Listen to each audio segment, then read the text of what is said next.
My manager sabotaged my internship. After I stood up for myself in a meeting, lied to HR about my performance, tried to isolate me, but I documented everything. So she got fired while I got hired. In my junior year of college, I managed to land this amazing internship. I signed an NDA, so I can't go into more detail, but it was an amazing opportunity. And since I was studying marketing, internships were crucial to getting a job. And for the first few weeks, everything was running smoothly. My boss Claire even told me that if I kept up the good work, I could definitely score a job with them in the future. So one day, when Claire asked me if I could put together a competitor's ad strategy and present it in one of the company meetings, I almost jumped with excitement. You see, this was a huge opportunity. The vice president of marketing would be there, and if I impressed him, a career opportunity would practically be guaranteed. The weeks leading up to it were exhausting. It was the biggest, most high-stakes project I had worked on, and if I spent any less than 12 hours a day working on it, then I'd be so riddled with guilt that I wouldn't even be able to sleep. I would sometimes hear Claire on the phone, bragging to her coworkers about what an amazing manager she is, about how well she trained me to take initiative. This always made me tense up, because by this point, I had been thrown into the deep end. No one was even checking up on me anymore, including Claire. She even told me to do less work, because looking at just the surface-level trends was enough. But I figured it didn't matter, because if I was brag-worthy, it meant I was doing a pretty good job. But then things escalated. In the days leading up to the meeting, Claire started treating me like I was a piece of gum stuck to the bottom of her shoe. Except, it was only when someone important was nearby. "Oh my gosh, can't you interns ever do anything by yourselves?" she'd randomly blurt out as the vice president passed by our cubicle. Or, "You lost another file?" But as soon as they passed by, she'd go back to talking normally, like nothing ever happened. I genuinely thought the stress of the meeting was making her tick or something, because when we were alone, she was kind, wholesome, the type of woman to memorize your coffee order and bring it in on a Monday morning without you asking. But because I still felt like a powerless intern, I never brought it up. It was only during the meeting that everything finally clicked. We had preparatory time beforehand, where I ran her through all my findings, but I was paying more attention to her reaction than my project, and I could tell she was impressed. When I was finished, she even patted me on the shoulder and told me I was going to be a valuable asset to the company. I could feel my face light up, and my heart beat with excitement. I went to the bathroom beforehand, did some vocal exercises, and drank a lot of water. I was ready, more than ready. But as soon as we walked in, I realized all my work had been for nothing, because as I began to present, Claire rushed me to my seat and told me she would be presenting, not me. My face flushed with embarrassment. I immediately complied and sat down. At first, I didn't think it was that big of a deal. I assumed it was just procedure. But then she finished. Everyone was nodding, and some even had smiles on their faces, which is basically the corporal equivalent of cheering with joy. Then the VP spoke. "Wow, Claire, really strong work. I wasn't expecting this." "Thanks," she replied whilst beaming with pride. I thought it was important to dig deeper than surface-level trends. I was filled with rage. I had put over 200 hours into that project, and now she was taking the credit. But before I could say anything, someone else spoke. "How did you manage to gather all that intel?" I felt the corners of my lips threaten to form a smile. Meanwhile, Claire plastered on a huge plastic smile. "Oh, you know, nothing like good old hard work." The answer seemed to please them, but I wasn't allowing it, and that's when I spoke. "Claire, please tell us how you did it. I'm sure I speak for many of us when I say that I'm feeling very inspired by you." A few people nodded in agreement, and suddenly the room went silent, with all eyes on a dumbfounded lying Claire whose face was completely red. So I swooped in to save her. "Well, I assume for the competitors' conversion tactics and touchpoint, you reverse-engineered their funnel?" The whole room was listening to me, so I stood up and began to present my project in full, with no details left out. The whole time, her eyes only got wider and wider, and by the time I was finished, I knew I had taken her soul, along with everyone else's. The vice president's mouth was practically wide open with a mixture of shock and impressiveness. The room immediately broke into uproar about how I was a rare find, and how they were definitely hiring from Claire's pipeline. My heart was fluttering. It was the moment every intern dreams about, but I was so blinded by my joy that I didn't see what was right in front of me, a storm brewing inside of Claire, and she was not letting that moment go. She didn't say another word to me as we left the conference room. The walk back to our department was the most awkward 3 minutes of my life. I spent the rest of the day in a weird state of victory and panic. I'd stood up for myself, but I'd also potentially pissed off the person who determined whether my internship would lead to a job offer. As I was packing up to leave, I noticed Claire watching me from her office. The look on her face wasn't anger. It was something worse. It was calculation. The next morning, my security badge didn't work. The receptionist had to call up to let me in, which was humiliating. When I got to my desk, all my personal items had been moved to a smaller desk near the bathroom. No explanation, no email, nothing. That's when I realized I'd just gotten my first lesson in corporate politics, and the war was just beginning. I spent the entire morning in a fog of disbelief and anger. My workspace downgrade was clearly Claire's first move in whatever game she was planning to play. The desk was literally next to the bathroom door, which meant I got hit with a wave of chemical air freshener every time someone went in or out. I tried to focus on my work, but honestly, who could concentrate with constant toilet flushing as background noise? The steady stream of colleagues walking past would glance at me with mixtures of pity and curiosity, making me feel like some kind of office exhibit rather than a professional. Around lunch, Taylor from HR stopped by my sad little bathroom desk. She gave me this awkward smile and asked if I could pop by her office for a quick chat. My stomach immediately knotted up. Everyone knows a surprise HR meeting is never good news. I gathered my notepad and pen, trying to appear composed while internally panicking about what might be coming next. Taylor's office was one of those glass-walled situations situations where everyone can see you're in trouble but can't hear what's being said. Great for workplace humiliation. She motioned for me to sit down and gave me that practiced HR smile that never reaches the eyes. The overhead fluorescent light seemed particularly harsh that day, highlighting the tension in the room. "So, we've received some concerning feedback about your performance," she started, glancing down at a folder on her desk. "Claire has documented several incidents of unprofessional conduct." I nearly choked. "What incidents?" "I've been working nonstop on that presentation that..." Taylor held up her hand. "According to this, you've been consistently late, missed deadlines, and were insubordinate during yesterday's quarterly meeting." My jaw literally dropped. None of that was true. I'd been arriving early every day, staying late, and what happened in that meeting was, well, it definitely wasn't insubordination. I was just preventing my work from being stolen. The accusations were so blatantly false that I struggled to formulate a coherent response, my thoughts racing through every interaction I'd had with Claire over the past weeks. "That's completely false," I said, trying to keep my voice steady. "I have email timestamps proving when I submitted everything, and I've been badging in before 8 a.m. every day." Taylor gave me that patronizing head tilt. "Claire is a valued senior manager with an excellent track record. She's nurtured many successful interns through our program." She slid a piece of paper across the desk. "This is a performance improvement plan. You'll need to meet these benchmarks over the next 2 weeks." I looked down at the document. The improvement areas were vague enough to be impossible to measure. Things like demonstrate better team attitude and show appropriate respect for hierarchy. It was genius, really. Claire had created a paper trail that made me look bad while giving herself complete control over whether I improved or not. My hands trembled slightly as I reviewed the document, the implications of what was happening becoming increasingly clear. I left the HR office feeling like I'd been punched in the stomach. A couple of other interns looked up as I walked past, then quickly avoided eye contact. Word had clearly gotten around. The hallway seemed longer than usual as I made my way back to my desk, each step feeling heavier than the last. Back at my bathroom desk, I found my computer login wasn't working. The IT ticket system was down, so I had to awkwardly ask the guy in the cubicle next to me if I could use his computer to submit a help request. He hesitated before letting me, as if my career failure might be contagious. I could feel my face burning with embarrassment as I typed out the support ticket, hyper-aware of his peripheral glances at my screen. I spent the rest of the day organizing paper files since I couldn't access anything digital. It was mindless busy work, but it gave me time to think. Claire was systematically isolating me and building a case for my termination. If I just kept my head down, I'd be out within 2 weeks. If I fought back, well, who would believe an intern over a manager? The file cabinets were dusty and disorganized, clearly untouched for months before being assigned to me as a punishment disguised as a task. That night, I barely slept. I kept replaying everything in my head, wondering if I'd made a horrible mistake by speaking up. Maybe I should have just let her take credit. Maybe that's just how corporate America works. I texted my roommate who was doing an internship at a different company, asking if her boss ever pulled this kind of stuff. She called me immediately, and I ended up word vomiting the whole story. The bedroom ceiling became my blank canvas as I stared upward in the darkness, mapping out possible scenarios and outcomes until the early hours of the morning. "You need to document everything," she said after listening. "Save emails, take notes after conversations, forward important stuff to your personal email." "Isn't that like company theft or something?" I asked. "It's protecting yourself," she countered. "You signed an NDA about company information, not about your personal experiences with workplace bullying." The next morning, I created a new folder in my personal email called Claire Evidence. I started by writing down everything I could remember from the past few weeks,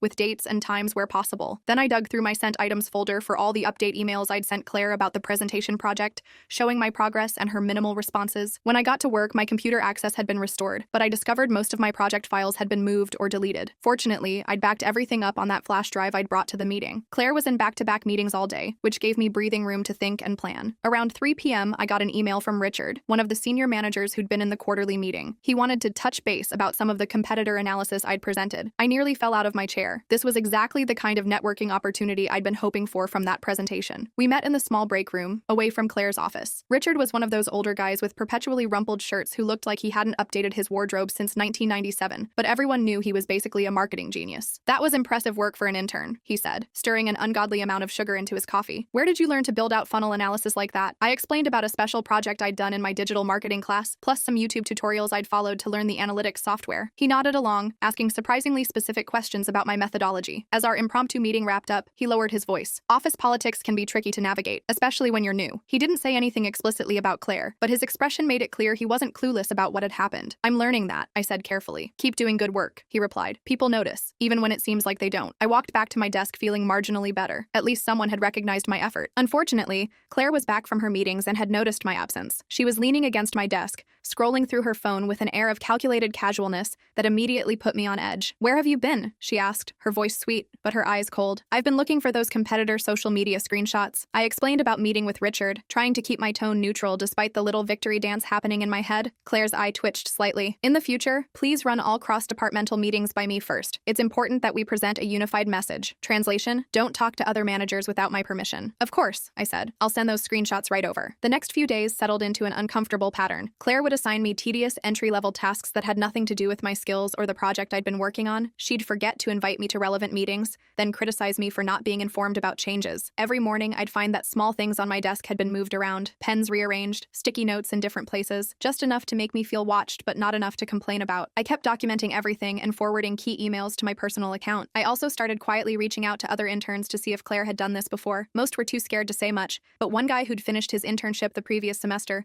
sent me a lengthy message about how Claire had taken credit for his work on a different project. Nobody did anything because she's tight with the director of marketing, his message concluded. Most interns only stay a semester, so it's easier to just deal with it than fight the system. This was getting ridiculous. I hadn't gone through 4 semesters of marketing theory and crashed my sleep schedule for weeks just to be pushed out by some credit-stealing corporate climber, but I needed to be smart about this. Direct confrontation clearly wasn't working. I needed a strategic approach that wouldn't make me look like the problematic one. My opportunity came faster than expected. On Thursday afternoon, Claire dumped a massive research project on my desk, due the following Monday. It was easily 30+ hours of work to complete properly. She knew damn well it was impossible to finish in one business day, which meant I'd either have to work all weekend or fail to meet the deadline, giving her another black mark to add to my HR file. I'll need the competitive analysis for all 7 market segments with full consumer demographic breakdowns, she said with a smirk. Monday morning, my desk, 8 a.m. sharp. I smiled and nodded. No problem. As soon as she walked away, I started building my case. I created a detailed project plan showing the minimum hours needed for each component. I documented exactly when the assignment was given to me. Then I sent Claire an email confirming the request and timeline, making sure to copy my personal email. Instead of killing myself to finish the impossible task, I decided to work smart. I pulled out my previous competitor analysis, the one Claire had stolen, and extracted the relevant parts that could be repurposed. I spent Thursday night creating a framework for the new analysis, using the most efficient research methods I'd learned during the previous project. On Friday morning, I arrived extra early and went straight to Richard's office. He wasn't in yet, but his assistant Elizabeth was. "Do you think Richard would have 5 minutes to give me some advice on a project approach?" I asked her. "I'm trying to improve my efficiency on competitive analyses." Elizabeth checked his calendar and managed to squeeze me in before his 9 a.m. meeting. I spent those precious 5 minutes explaining the project parameters and my proposed approach,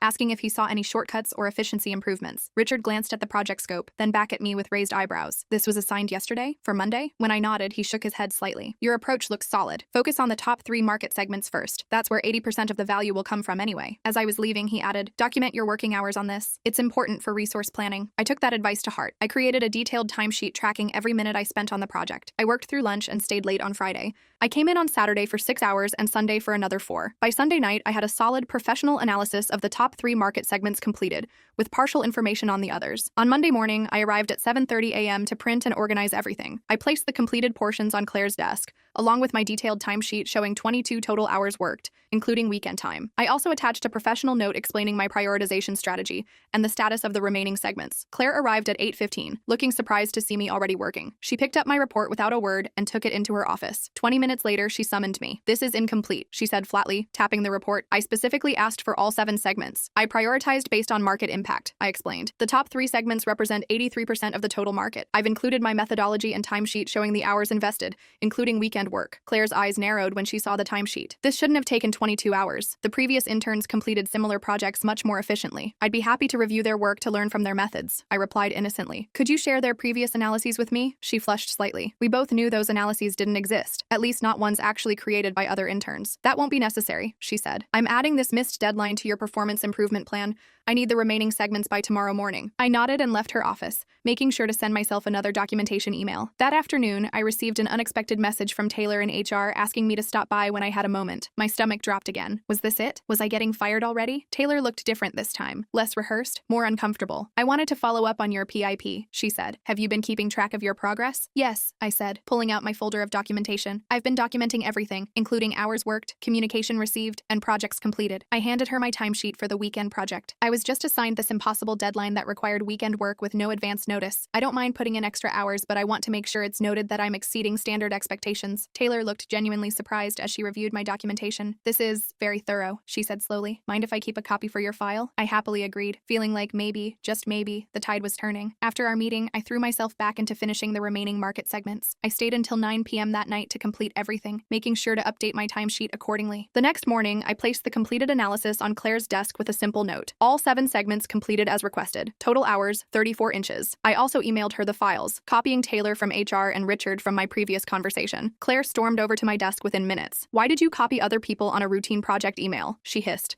keeping her voice low but intense. I thought it was important to keep everyone in the loop, I said calmly. Since there were questions about my ability to meet deadlines, I wanted to ensure proper documentation. Her face went through about 5 different expressions before settling on a tight smile. Let's talk in the conference room, she said. The small conference room felt suffocating as Claire closed the door behind us. She remained standing while I sat, a classic power move. Look, she began. I don't think you understand how things work here. Interns are supposed to learn and support, not try to showboat in front of executives. I'm just trying to do good work, I replied. The quarterly presentation was my project. I spent hundreds of hours on it. It was your project? She laughed. Nothing you do here is your project. Everything belongs to the company, and as your manager, I determine how work is presented and who gets credit. I took a deep breath. Is that why you've been setting me up to fail since I spoke up in that meeting? Moving my desk, giving me impossible deadlines, creating a false performance record? Claire's fake smile disappeared. You need to decide if you want a future in marketing, because right now, you're burning bridges that you can't afford to lose. Is that a threat? I asked quietly. It's reality, she replied. This is a small industry. People talk. She left the conference room first, and I sat there trying to process what had just happened. She had basically admitted to sabotaging me because I'd prevented her from stealing my work, and she was threatening my future career if I didn't fall in line. When I finally returned to my desk, I had an email from Richard asking me to come to his office that afternoon to discuss my competitor analysis. Claire was copied on the email but hadn't responded. The hours until that meeting were excruciating. Claire avoided me completely, which was actually a welcome change. At 3 p.m., I headed to Richard's office, palms sweating. To my surprise, Elizabeth showed me in right away, and the VP of marketing was sitting there too. My heart nearly stopped. Richard gestured for me to sit down. We wanted to discuss your recent work, he said, particularly your approach to competitive analysis. I nodded, too nervous to speak. It's quite impressive, the VP said, tapping my report that sat on Richard's desk, especially the cross-platform engagement metrics. Those are the kinds of insights we need more of. Wait, what? They liked it? In fact, Richard continued, we're putting together a special project team for a major client pitch next month. We'd like you to join it, reporting directly to me for the duration. I couldn't believe what I was hearing. What about my current responsibilities? I asked, thinking of Claire. The VP waved his hand dismissively. We'll sort that out with Claire. This takes priority. As I left Richard's office, feeling like I was floating on air,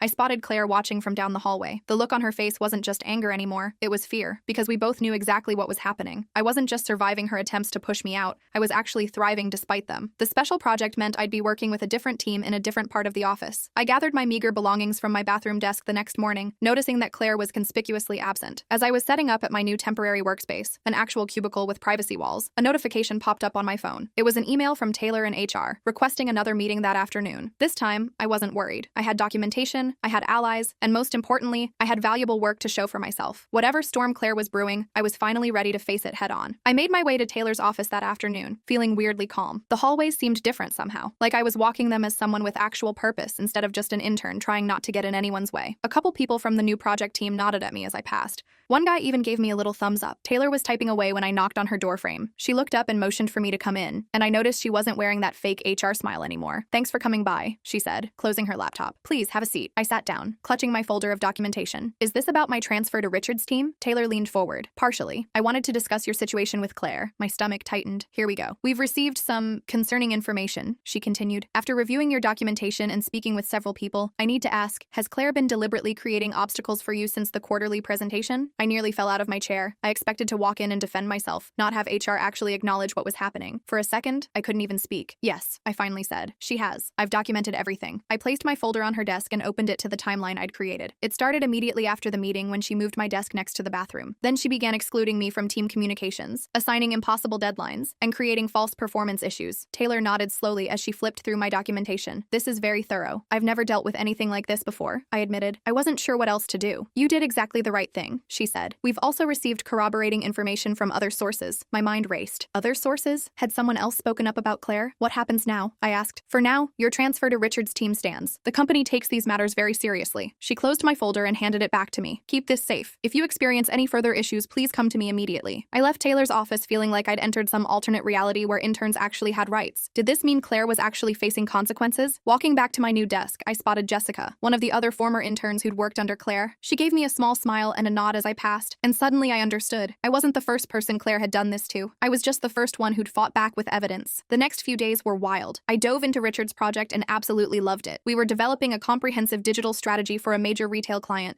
and my input was actually valued. Richard introduced me as the competitor analysis expert in our first team meeting, and I nearly died from pride right there in my chair. Claire was suspiciously absent from the office. Nobody said anything officially, but the rumor mill was churning. I overheard two managers in the break room whispering about administrative leave and investigation. I tried not to look too interested while I waited forever for the microwave to heat up my sad desk lunch. On Thursday afternoon, my phone buzzed with a text from my roommate. "How's it going with the boss from hell?" I started typing back a whole update when I realized Claire was walking down the hallway toward the executive offices. Our eyes met briefly, and let me tell you, if looks could kill, I'd have dropped dead right there between the water cooler and the copy machine. She looked away first, though, which felt like a tiny victory. Later that day, my new team was working late, ordering Chinese food and finalizing our strategy presentation. We were all sitting around a conference table covered in open takeout containers and spreadsheet printouts when my phone buzzed again. It was an email from Taylor asking me to come to her office first thing tomorrow morning. My stomach immediately twisted into knots. "You okay?" asked Robert, one of the senior analysts. "You look like you just saw a ghost." "Just HR stuff," I said, trying to sound casual. "Probably paperwork for the team transfer." I barely slept that night, my mind creating worst-case scenarios. What if Claire had somehow turned this all around on me? What if the investigation found I was the problem? I'd been at the company less than 3 months. They could easily terminate my internship, and I'd have nothing to show for all this stress except a hole in my resume. The next morning, I got to the office early, my stomach in knots. I made my way to HR, rehearsing what I'd say if they tried to blame me for everything. Taylor was already at her desk, and she wasn't alone. The VP of marketing was there too. Great. When important people get involved, it's never good news for interns. "Come in," Taylor said when she saw me hovering in the doorway. "Close the door behind you." I sat down, trying not to look as terrified as I felt. The VP spoke first. "We wanted to discuss your internship situation." I nodded, not trusting my voice. "After a thorough investigation," he continued, "we've determined that there were significant issues with how your contributions were being managed and recognized. The company takes intellectual ownership and mentorship very seriously." I just stared at him, waiting for the but that would lead to bad news. "Claire is no longer with the company," Taylor said. My jaw literally dropped. "She's gone?" The VP nodded. "We've also reviewed the structure of our internship program. Moving forward, interns will report to department leads rather than individual managers, with regular check-ins to ensure proper mentorship." I couldn't believe what I was hearing. Not only was Claire gone, but they'd actually changed company policy because of what happened. "There's one more thing," the VP added. "Richard speaks very highly of your work. We'd like to offer you a part-time position for the remainder of your college program,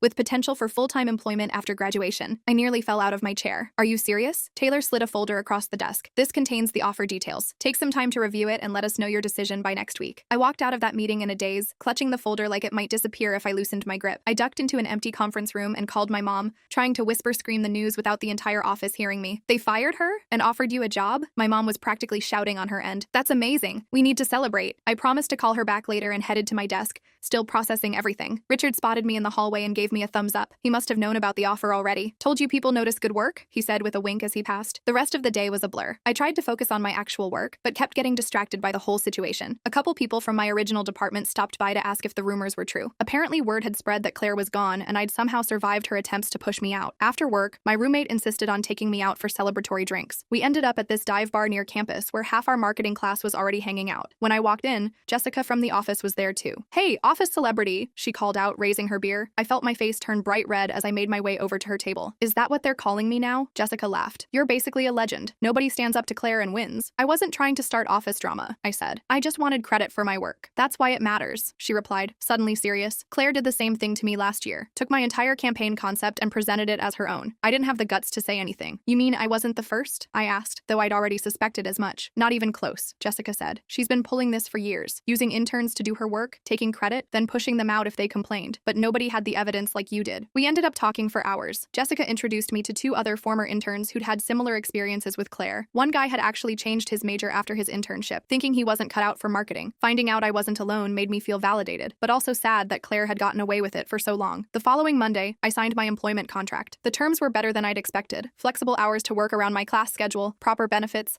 and actual career development opportunities. I kept pinching myself, sure that at any moment someone would realize they'd made a huge mistake. My first official day as an actual employee, I found a small plant on my desk with a note from Richard. "Congratulations on putting down roots here." It was super cheesy but kind of perfect. The office felt different now. People who'd never spoken to me before stopped by to introduce themselves. I got invited to department lunches and happy hours. Even the VP nodded at me in the hallway once, which apparently was a big deal according to the other junior staff. About a month later, I was working late on a project when Elizabeth, Richard's assistant, stopped by my desk. "You've got an email notification," she said. "Thought you might want to see it right away." I opened my inbox to find a message from a major competitor's HR HR department. The subject line, reference check for Claire Wilson. I stared at it for a solid minute, not sure what to do. On one hand, I didn't want to be vindictive. On the other hand, I couldn't in good conscience let her do this to someone else. I ended up forwarding it to Taylor with a simple note, not sure how to respond to this. Taylor replied almost immediately, "Thank you for bringing this to my attention. We'll handle it appropriately." That night, I updated my resume to include my new position. Where it used to say marketing intern, it now read junior marketing strategist. I stared at those words for a long time, thinking about everything that had happened. The whole situation with Claire taught me more about office politics than any class ever could. It wasn't just about doing good work, it was about protecting yourself, documenting everything, and finding allies who recognized your value. Yeah, standing up for myself was terrifying, but the alternative would have been letting someone else take credit for my hard work for the rest of my career. It's been 6 months now, and things have settled into a new normal. I'm still balancing work and classes, but it feels sustainable. Richard's been an amazing mentor, giving me increasingly complex projects and actual constructive feedback. Next month, I'm even leading my first client presentation, with full credit for my work, of course. Sometimes I wonder where Claire ended up. Did she find another company to continue her intern exploitation scheme? Or did she actually learn something from finally facing consequences? I'll probably never know, but I do know that I learned something valuable, that sometimes you have to risk looking like the troublemaker to stand up for what's right. Last week, I met the new batch of interns on their first day. As I was showing them around,